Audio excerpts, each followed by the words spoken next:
I was 5 years old when I learned to tie my shoes.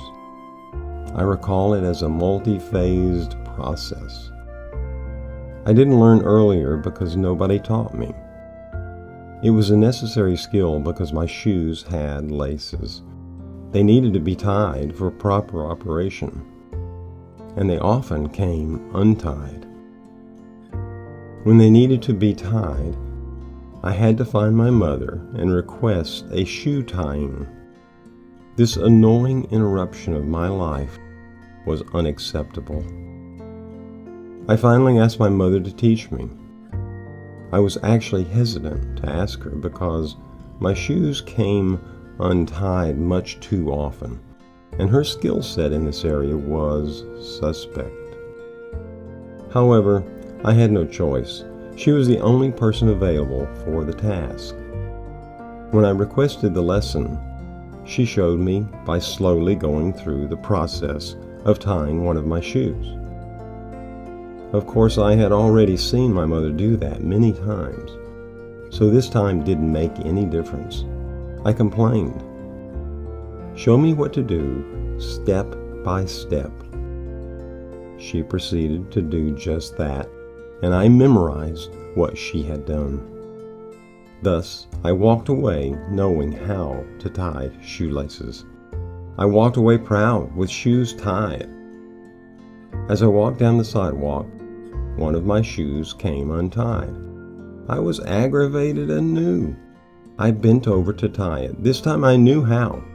I followed my mother's example carefully. When I had completed the process, I stood erect and continued walking. After one step, the lace I had just tied came loose. I stomped and growled loudly.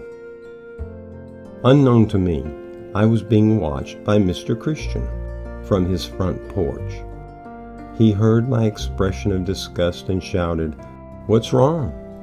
I shouted back, "My shoelaces won't stay tied." He said, "Come over here and show me what you're doing." He watched me go through the steps and then responded, "You're not doing it right." What?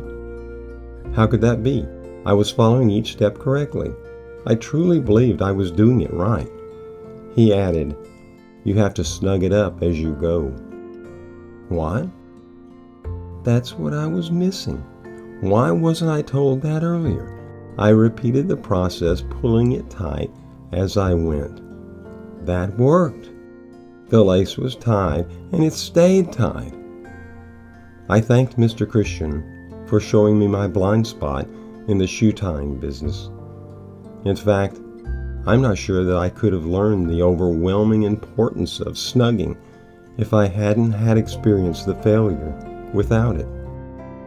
That experience reminds me of a Bible passage where a wise man said to someone who was not doing it right, "It's hard to kick against the pricks."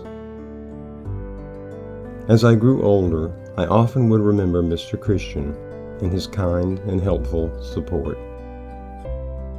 Yes, he taught me how to tie a shoelace, but he also taught me how to accept needed correction and how to help others by meeting their need and encouraging them. In life, many times things go wrong. Things just come untied. When that happens, remember to ask, what am I not doing right?